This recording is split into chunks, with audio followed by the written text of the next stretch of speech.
دو اعمال ایسے ہیں جو تمام اعمال سے بے نیاز کرتے ہیں۔ ایک استغفار کی کثرت استغفار سے بلائے، آفات، سازش، تکالیف، مصائب، شدائد، پریشانیاں، غم ہم سب ختم ہو جائیں۔ سورہ انفال۔ استغفار کی کثرت سے طاقت، توانائی، صحت، شباب، گزرے ہوئے اوقات، صلاح الاعمال، ان کی توفیق بحال ہو جائے۔ سورہ ہود۔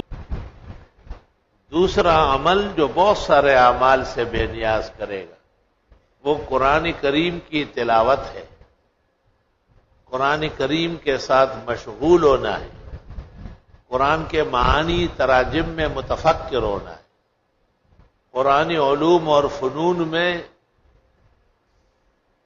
ہم وقت مصروف رہنا ہے۔ حدیث کے الفاظ ترمذی فضائل قرآن کے آخری حدیث ہے، من شغلہ القرآن عن ذکری و مسئلتی، جو قرآن کی وجہ سے اتنا مشغول ہے کہ اس کو دعا کا موقع نہیں ملتا ہے، مانگنے کا موقع نہیں ملتا۔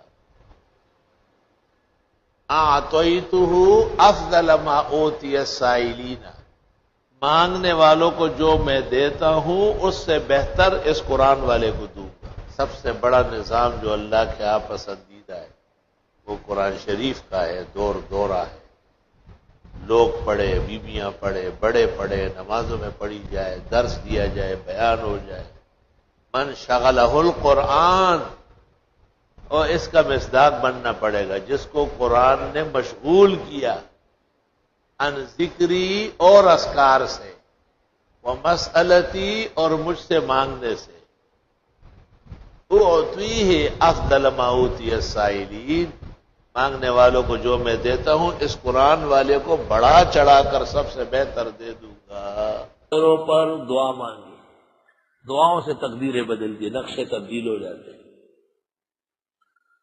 جالوت کافر تھا تو اس کے مقابل میں طالوت کمانڈر ان چیف مقرر ہوا۔ سبحان اللہ۔ ہندوستان دہلی میں ایک بدعتی تھا، اس کا نام تھا دیدار علی، اور اس نے ایک کتاب لکھی اور نبی اور ولیوں کے لیے غیب دانی کے دعوے کیے۔ مولانا انور شاہ سے دہلی ٹھہرے ہوئے تھے، آپ نے مغرب و عشاء کے درمیان میں اس کا جواب لکھا، لیکن وہاں ایک مسجد امام تھے اہل حق، اس کا نام تھا گلزار علی۔ شاہ صاحب نے کہا یہ مولوی کا جواب اپنے نام سے شائع کرو تاکہ گلزار علی بمقابلہ دلدار علی ہو۔ بزرگوں نے اسامی تک میں تصاوی کا خیال رکھا۔ فَحَزَمُوهُمْ بِإِذْنِ اللَّهِ، طالوتیوں نے شکست دی ان کو، جالوتیوں کو، اللہ کے حکم سے۔ وَقَتَلَ دَاؤُدُ جَالُوتَ، اور قتل کیا داؤد نے جالوت کو۔ داؤد علیہ السلام کے والد حضرت طالوت کے سپاہی تھے۔ شموئیل علیہ السلام کو وحی آئی کہ اس سپاہی کا ایک بیٹا ہے، نوعمر، اس کو لے آئے اور اس کے ہاتھ سے جالوت مر جائے۔